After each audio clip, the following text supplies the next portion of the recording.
So hello everyone and welcome back to my YouTube channel Being Pharmacist. Welcome again to Pharma News and Updates. So Pharma News में एक बार और आपका स्वागत है और आज की इस वीडियो में हम लोग एक काफ़ी इंटरेस्टिंग न्यूज़ के ऊपर थोड़ा चर्चा करेंगे।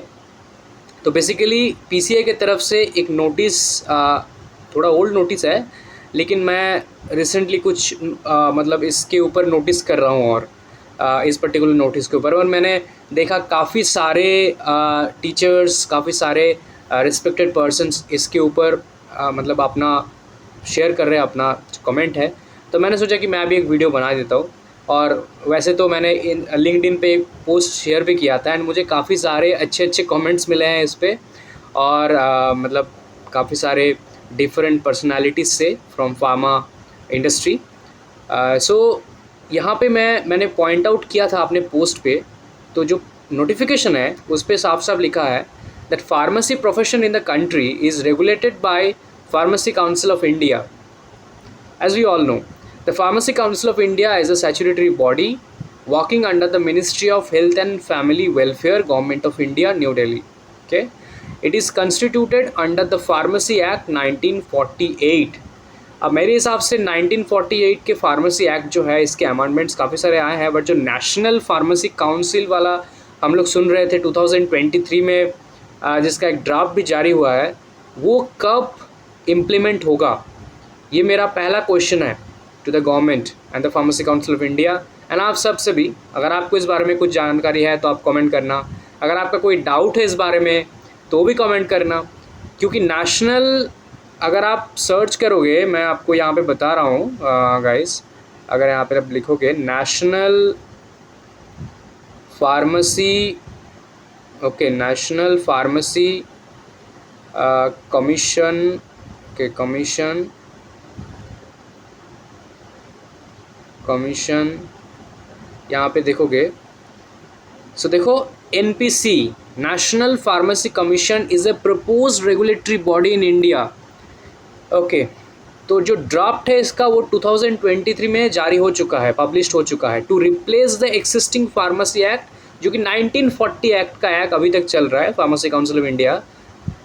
तो उसका एक रिप्लेसमेंट बोल सकते हो या फिर अपडेट वर्जन। तो डिज़ोल्व हो जाएगा फार्मेसी एक्ट और न्यू आ रहा है नेशनल फार्मेसी कमीशन बिल 2023। लेकिन हम लोग 2023 अभी चल रहा है 2025, अब तक इसके ऊपर कोई इम्प्लीमेंटेशन का नोटिस नहीं है। अभी तो आने का चांसेस काफ़ी कम है जिस स्टेज से अभी पीसीआई मतलब जा रहा है, बट मतलब मेरा ये भी क्वेश्चन है, मैं इसके ऊपर भी कभी और वीडियो में बात करूँगा, क्योंकि मैंने एनपीसी को स्टडी किया है गाइस, और मेरे हिसाब से आप सबको भी स्टडी करना चाहिए एनपीसी का जो नेशनल बिल है। आप लोग ये जो डिजिटल सांसद वाला देख सकते हो, यहाँ पे आपको मिल जाएगा ये बिल पे, आप लोग डाउनलोड करके पढ़ सकते हो, है ना। यहाँ पे काफ़ी सारे न्यू फंक्शंस प्रपोज किया गया है टू स्टेट चैप्टर्स, है ना, फार्मेसी कॉलेजेस स्टेट वाइज, काफ़ी सारे अच्छी चीज़ें इंक्लूड किया गया है, लेकिन अभी तक कोई इम्प्लीमेंटेशन का नोटिस नहीं है। सो वही यहाँ पे मैं बात करना चाहूँगा। सेकेंड पैरा देखो, is responsible for regulations of pharmacy education for the purpose of registration as a pharmacist। मतलब पीसीआई का काम यहाँ पे बताया जा रहा है कि फार्मेसी एडुकेशन को कंट्रोल करना, कंडक्ट करना एंड रजिस्ट्रेशन के बाकी जो प्रोसेस है, and also practice the profession of pharmacy in the country. Okay, so देखो clarification, it is clarified that the profession, pharmacy profession does not comes under the paramedical course। तो आप सबने notice किया होगा, जैसे हम लोग रेलवे फार्मासिस्ट का फॉर्म फिल करते हैं या फिर वैकेंसी आते हैं या फिर एम्स का वैकेंसी आते हैं, तो जो वैकेंसीज आते हैं ना, वो किस कैटेगरी में आते हैं, पैरामेडिकल कैटेगरीज में, राइट, अभी भी। और ये नोटिस देखो 2023 का नोटिस है, 19 जून। तो यहाँ पे साफ साफ कहा गया, it is clarified that pharmacy profession does not comes under paramedical course. Further, pharmacy education should not be linked with paramedical education, neither be clubbed with paramedical, as pharmacy profession itself is an independent profession।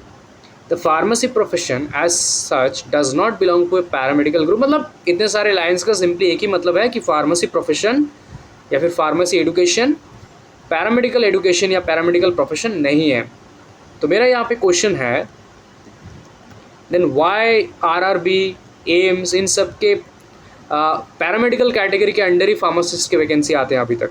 चलो vacancy तो फिर भी ठीक है, लेकिन बाकी सारे जगह पे आप जो नोटिफिकेशन वगैरह सब कुछ देखोगे वो सभी में आपको पैरामेडिकल कैटेगरी में भी दिखेगा आज तक, ठीक है। सो यहीं से मैंने एक क्वेश्चन को एक्चुअली रेज़ किया था एक्टिविटी में, जैसे I have a doubt that PCI declares pharmacy is not a paramedical course, then why all the pharmacist job vacancies comes under paramedical recruitments. And मुझे कमेंट्स मिले हैं जो काफ़ी डेंजरस कमेंट्स हैं। ओके, जैसे आप देख सकते हो, reason being it's not passed और amendment by legislature, and then exactly well said, waiting for the day when PCI says pharmacy is not any profession. I'm wondering if this will be even accepted by government. PharmD inclusion in hospitals, pharmacy course came from Pluto, that's why they don't know about anything about this. So ऐसे काफ़ी सारे हैं, जैसे आप देख सकते हो PCI says D-Pharm, B-Pharm, PharmD, M-Pharm all are eligible for pharmacist exam, but Bihar government say only D-Pharm holders is eligible for government pharmacist, not B-Pharm और PharmD। और सिर्फ बिहार गवर्नमेंट नहीं, जो यूके से हो, उत्तराखंड से, आप सबको पता होगा उत्तराखंड ने रिसेंटली नोटिस जारी किया है कि सिर्फ B-Pharm नहीं D-Pharm स्टूडेंट्स ही उनके एग्जाम्स के लिए एलिजिबल है, फार्मासिस्ट एग्जाम के लिए। महाराष्ट्र गवर्नमेंट से PharmD not eligible for drug inspector, बाद में उन्होंने मतलब रेक्टिफाई किया इस बात को, है ना। Haryana government says D-Pharm not eligible for government pharmacist, CGHS says D-Pharm not eligible, CGHS ने तो साफ साफ कह दिया है कि PharmD और B-Pharm ही अप्लाई कर सकते हैं। झारखंड सेज फार्मासिस्ट की ज़रूरत क्या है, etcetera. So these are actually very true, आप सबको भी पता है, राइट। ऐसे काफ़ी सारे मुझे एक्चुअली कमेंट्स मिले हैं। एनीवेज मैं कमेंट्स पे नहीं जा रहा हूँ फ़िलहाल। और एक और मैं यहाँ पे मेंशन करना चाहूँगा, वो है कि कुछ दिनों पहले आप सब ने देखा होगा कि जो AICTE के अंडर जो फार्मेसी का स्कॉलरशिप वगैरह था, GPAT का, AICTE ने साफ साफ कहा है कि हम लोग अभी फार्मेसी का स्कॉलरशिप नहीं देंगे। इसको लेकर भी काफ़ी एक कंट्रोवर्सी हुआ उस टाइम पे, फिर कौन देगा, फिर PCI ने चार्ज लिया और अभी तक काफ़ी सारे कॉलेजेस को, काफ़ी सारे स्टूडेंट्स को स्कॉलरशिप नहीं मिला है। क्या आपको स्कॉलरशिप मिला है M-Pharm का अभी तक का? 2024 और 25 एंड 23 बैच की बात कर रहा हूँ, क्योंकि 22 वाला जो बैच है जिन्होंने एडमिशन लिया है लास्ट ईयर, उनको तो ऑप्शन ही नहीं मिला अप्लाई करने के लिए। मतलब PCI के जो स्कॉलरशिप पोर्टल है वहाँ पे ये 22 वाला ऑप्शन ही नहीं है, बस 23 और 24 है। तो मेरा भी क्वेश्चन है 23 और 24 स्टूडेंट्स को, कि आपको अपना स्कॉलरशिप अभी तक मिला है? अगर मिला है तो ठीक है, लेकिन अगर नहीं मिला है तो क्यों अभी तक नहीं मिला है? क्योंकि काफ़ी सारे कॉलेज में आना स्टार्ट हुए हैं, वेरी इरेगुलर, बहुत इरेगुलर तरीके से। किसी का आज हो रहा है, किसी का बहुत टाइम बाद हो रहा है। मतलब मेरे एक फ्रेंड का मान लो एज एन एग्जांपल आज हो गया उसका अप्रूवल PCI से, लेकिन मेरा अभी तक नहीं हुआ है, मेरा हो सकता है 1-1.5 महीना बाद हो, राइट। तो ऐसे इरेगुलरिटीज़ तो अभी भी है। सो आप कमेंट करके ये भी मुझे ज़रूर बताना कि आपका स्कॉलरशिप अभी तक आ रहा है कि नहीं आ रहा है। सो बेसिकली अगर AICTE दे रहे तो काफ़ी टाइम टू टाइम स्कॉलरशिप दे देते, तो AICTE के साथ भी ब्रेकअप हो चुका है, तो AICTE का भी पार्ट नहीं है। मतलब AICTE का पार्ट नहीं, मतलब pharmacy is not under any technical education any more. तो pharmacy is not technical education, pharmacy is not any paramedical education. So the question arises that where we comes under actually, क्योंकि medical जो bill है या फिर national medical council या फिर medical act के under अभी भी कोई ऐसा नोटिस नहीं है कि pharmacy profession is under medical profession, right. So मेरा यहाँ पे यही मतलब क्वेश्चन है that where we comes under actually. तो इसी बिल मतलब जो इन्होंने नोटिफिकेशन जारी किया था, सो मैंने सोचा कि इसके ऊपर एक क्वेश्चन तो ज़रूर बनता है।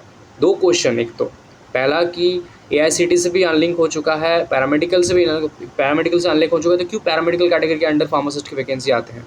ओके, तो पैरामेडिकल कैटेगरी मतलब मैं जॉब की बात छोड़ भी देता हूँ, फिर भी AICTE से अभी ये चला गया, तो PCI अभी M-Pharm का स्टाइपेंड टेक ओवर किए हैं, उसमें भी इरेगुलरिटीज़ हम लोग को देखने के लिए मिल रहा है।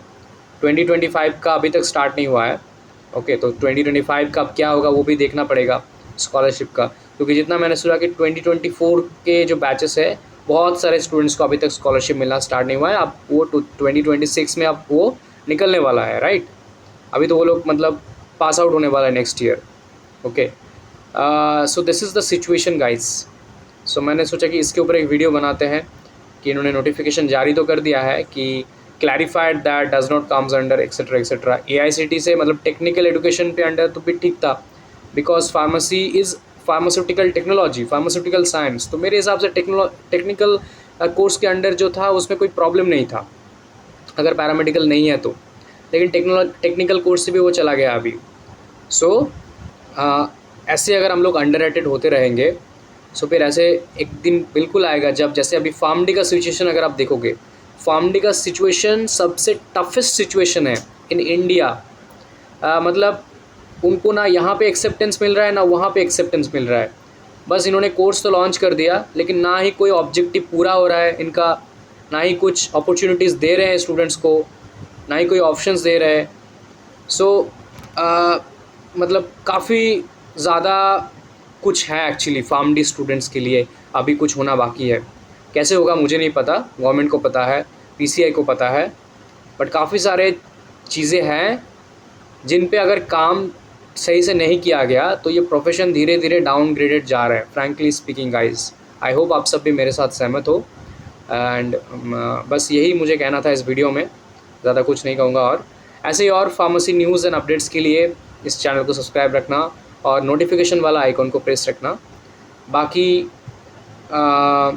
जो भी मैंने कहा आपसे, जो भी कमेंट करने के लिए मैंने कहा, वो कमेंट करके मुझे बताना ज़रूर, क्योंकि अगर आप कमेंट करोगे आपको नहीं मिल रहा है तो हो सकता है मैं एक और वीडियो बना पाऊँ कि एमफार्म का स्टाइपेंड क्यों नहीं मिल रहा अभी तक इसके ऊपर। और अगर आपको मिल रहा है तो अच्छी बात है, जिनको मिल रहा है वो अपना रिव्यू शेयर कर सकते हो, कैसे रेगुलरिटीज़ या इरेगुलरिटीज़ आपके चैलेंजेस आपके आए हैं PCI से स्कॉलरशिप मिलने में, ये भी बताना ज़रूर। Thank you so much guys.